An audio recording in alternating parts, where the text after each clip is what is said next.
Previously on the 308 rebuild, we split the project into three main areas. Firstly, the engine. With its bad, unhealthy smoking habit, it was time to get this 3-litre V8 over to the renowned engine doctor, Ricky at RE Performance.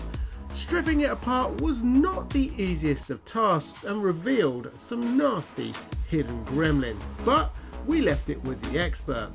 Area 2 was the accessories, the bolt-on parts that combined, if done right, will transform a quick rebuild into something absolutely spectacular. And for this, we sent the 44-year-old 308 manifolds down to the experts at CSP, who literally resurrected these otherwise rusty, scrapped metal parts into something better than new with a longer lasting heat soak protection to match.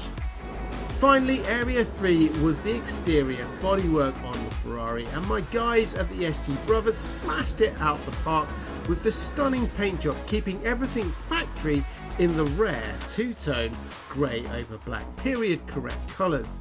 It was then time to bring the car home, back to the workshop where I could take over and start to rebuild it.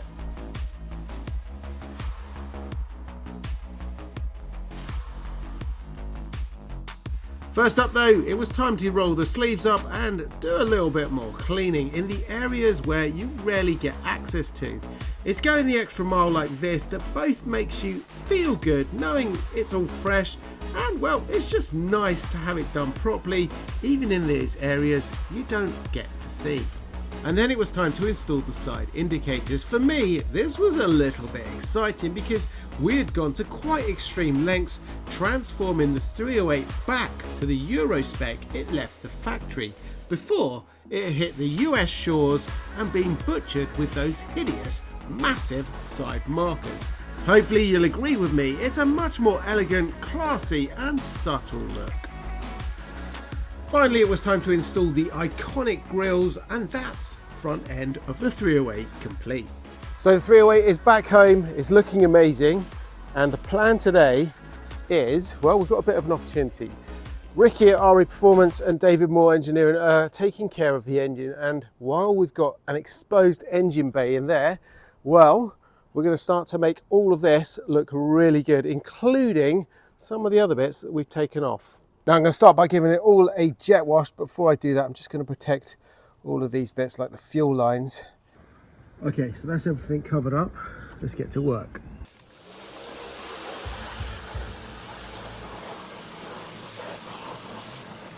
Now in my head I thought this quick power wash and some snow foam would transform the dirty tired engine bay into something sparkly and new. Well, if I'm completely honest, it really didn't make much difference at all. It removed some grime, but that's about it. To clean this was going to take a bit more effort. Right, that was a lot harder than I thought it was going to be. I've spent a couple of days with a lot of elbow grease and a lot of products cleaning up in there. Check this out. Starting to come up really good. One more job in there that I want to do and then it's done. The mount housing the fuel pump and accumulator was both worn out, moving around and suffering from old flaky paint. I first refreshed the bracket itself, then added some new rubber bobbins, and finally some nuts and bolts brought it back looking brand new once again. As a recap, this is what it looked like before, a lot of hard work. There we go guys, that is an engine bay looking a lot tidier than it did before. We've done all the back firewall as well there. We've got a new boot rubber to go on. There's plenty of other stuff that's going to happen, but happy with that. Much, much nicer. With the engine bay all looking tidy, it's time to progress and get underneath the car because there's some jobs I want to do down there. Now, it's not often you'll get to see the rear anti-roll bar and mounts on the back of the car unless you're underneath it or perhaps driving at a distance behind the 308, but it's something that's personally bugged me for a while, all rusty, worn and tired looking, so I decided to give it a refresh.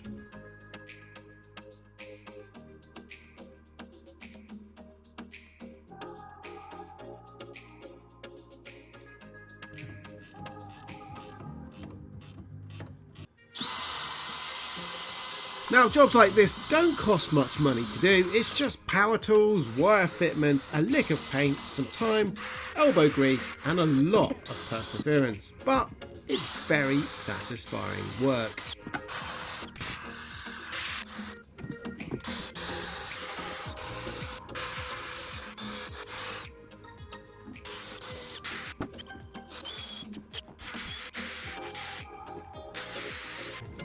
A quick test fit and already it's looking much better. On to the next bit.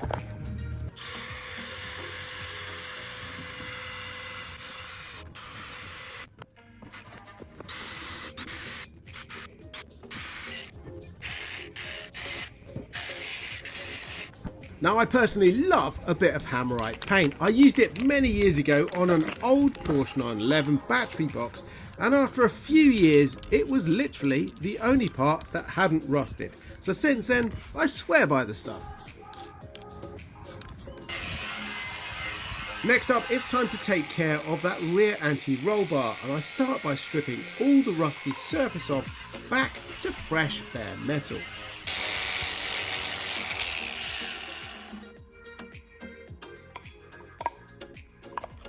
More Hammerite. This time it's the paint version and not the spray, so I apply this with a brush. Now, it might look a little bit uneven when you first apply it, but leave it to dry, it smooths out and leaves a lovely, clean, crisp finish.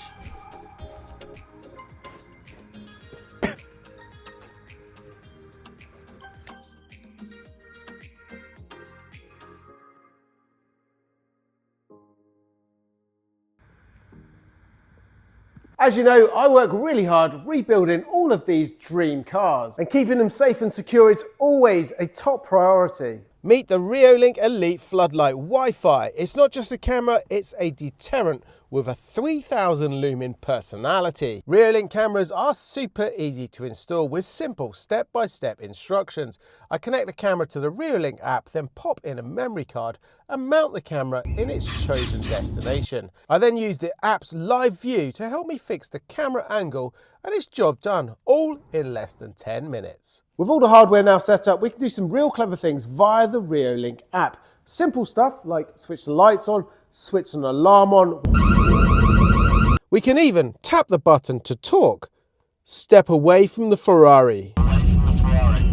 You can adjust the floodlight from mood lighting at 3000K warm to interrogation mode at 6000K cold, and it features a binocular 180-degree field of view in 4K quality. Now, most cameras have blind spots where intruders like to hide and, I don't know, do some parkour, get into your car. Well, not here. It's a seamless 180-degree panoramic view, no stitching issues, no missing corners, just pure 8 megapixel ultra clear evidence. We can go and set security parameters.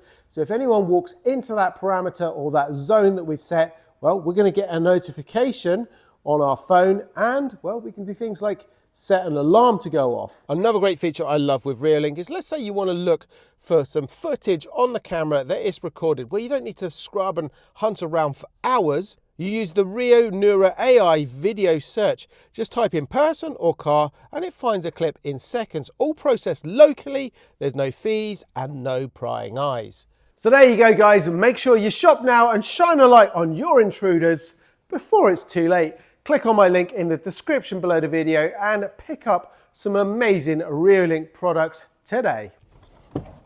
Next up, we're going to drive down to David Moore Engineering to drop off some vital bits on the 308 engine that he needs to test and finish off his work. Let's go. Now, I'm very fortunate I have my dream team on board with this rebuild.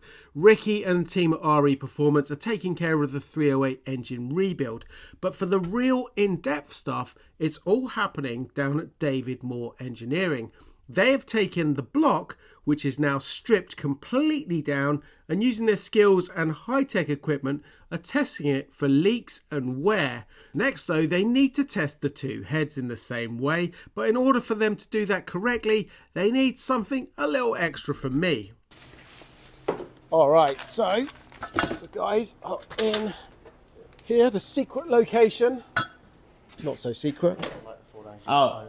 Hi Scott, how's it going? Hello mate, how you doing? Yeah, not too bad. What have you bought for us? Yeah, I've got the missing bit. Oh, that, go I on, didn't let's realise have you a- actually needed this. I had to get this from Grey Goose. They had it when they were just, they had the injectors still in it. Go on, let's So have a look. he's taken them all out for me.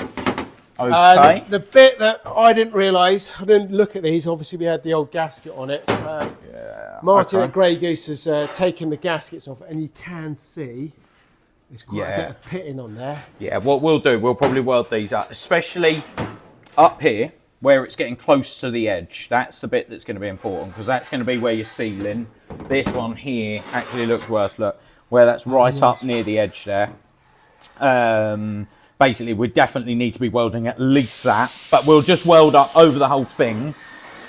I don't know if you guys saw it, but I did explain when Ricky brought the heads down about how we'll reface these and the face on the cylinder heads, because they do leak. They're quite common practice. So is that quite common to see something definitely, like that? yeah. Okay, Pretty so much something every I don't 308. need to worry about. No, not at all, mate. Okay. It's something we repair constantly, and we'll try our best to port match these. We'll do a nice job for you. So perfect, mate, perfect. That should be all right. Because obviously this is the first time I've been down here. Is it possible? I haven't even seen my block since I left it with Ricky. Definitely. Yeah, we'll take you upstairs. We'll show you the cylinder heads. We'll show you the block now that the liner's out of it. And these are the next bit we need, because we can't pressure test the heads without these, because they block off the coolant passage. So I'll take you up to the build room, lay some bits out, and show you around. Oh, go on. I'm giving you all of the sneak previews here, because this is all of the stuff from our video that we haven't released yet. Who knows? Yours might go out before mine. This is the gamble, mate. It's going to be a race to YouTube now, isn't it? But you can see that you've clearly got two different guide materials here, two different colours. Yeah. So someone had definitely been at these at some point And in there. both heads, was that? No, that was the exhaust guides on one cylinder head. Interesting. From memory. I would have to go back and check my footage on that one. So we've managed to get those out, and we also run a camshaft check. So you can't really tell how camshafts are spinning when all the valves and springs are in there, because they're obviously, the springs will create a resistance. Yeah. One of the things we like to check whilst we're here is just pop the cam in, lube it up, torque it down, and just check everything feels nice before you carry on. It's all about those initial checks. Now this one, why we needed you here so urgently that we had to drag you on down here. Obviously, this head's probably a better one. Obviously, when we test the coolant system, you've got a hole here, here, here, and here. And basically, rather than having to make plates to cover that whole thing, it's a lot easier to take the inlet manifold, seal that inlet manifold on, and just block one hole. Okay. So that makes my life a lot easier. So thank you, Scott. And it keeps all the original stuff together, so it's properly tested, isn't it? Yeah. So basically, what we'll be able to do is get these tested. Then we can sort of make a decision on exactly where they are, make sure everything is okay with them. I keep making a comment as to whether or not your luck's run out yet, because you were so lucky with the block and everything seemed okay with it. I'm waiting to see what happens there. It's gonna happen. So yeah, we can get these pressure tested up. Then we'll get new guides in, get the seats cut. We need to get some valves on order, because obviously the originals are sodium filled. So, we need to replace out of them. I want to get rid of those. And that's something, in the future, the BBI, again, that's another thing, get rid of the sodium filled valves. Exactly that. So yeah, we've got a good valve supplier for all of that. So we'll get all of that underway, get the heads done. We've also got to get your plugs out, your crankshaft, your oil gallery plugs, so that we can get in and clean properly. That does look okay. We're waiting on some more bits from Ricky, small end pins and stuff like that, so we can check your small ends on your rods.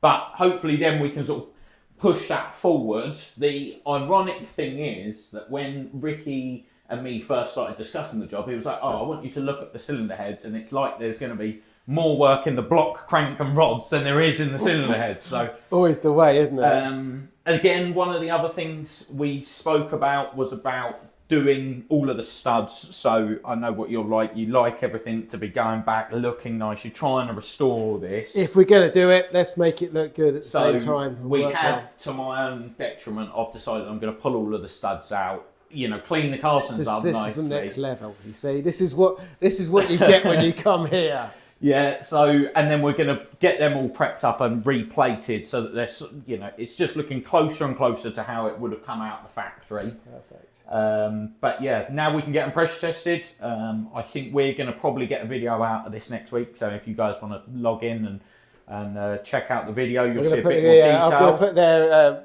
channel link in the description below the video. So click on that, give these guys a follow. We're going to leave this with you. Yeah. Watch his video. Thank you. You're going to make sure this is all done. Yeah. And we're going to have no problems at all. None whatsoever. No. It's going to go together. It's going to work perfectly. And yeah, we'll be back hopefully soon to get this finished off with Ricky and back in the car at some point. Perfect. Thank you very much, mate. Cheers, Scott. Appreciate that. Take it easy. Now, in the last video, you saw me drop off the transfer case gear that I borrowed from my 328 engine down at Ricky's to test in our 308. And according to Ferrari's parts diagrams, the part number for both engines was exactly the same.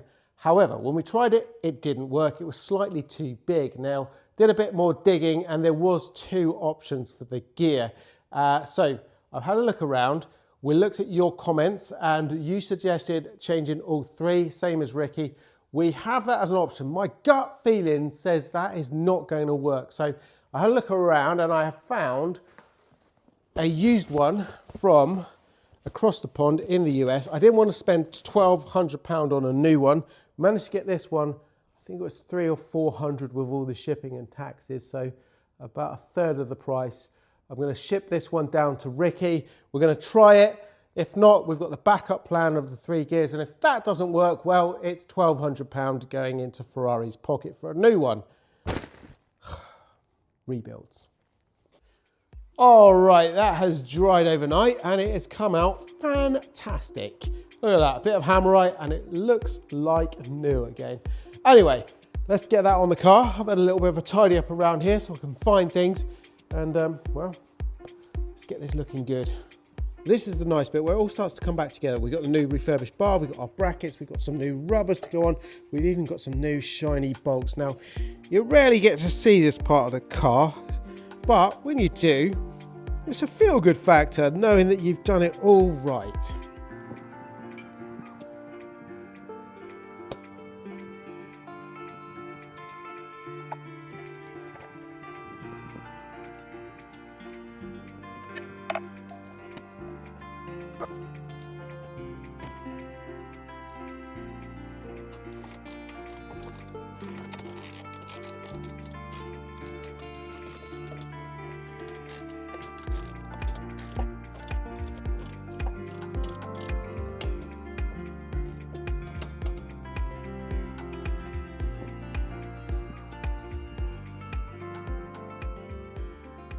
Well guys, that is all we got time for on the 308 today. As you can see, we've got the BBI here as well. There's work happening on that. More videos coming shortly, promise you. But the focus right now is 308. We need to get that finished. Then we need to get it sold to fund some parts for a future project. Anyway guys, thank you all very much for watching. I will catch you in the next one. Don't forget, check out what I get up to on a daily basis over on my socials around this place. Check out today's video sponsor and I will catch you all in the next one. Until then, stay safe and ciao for now.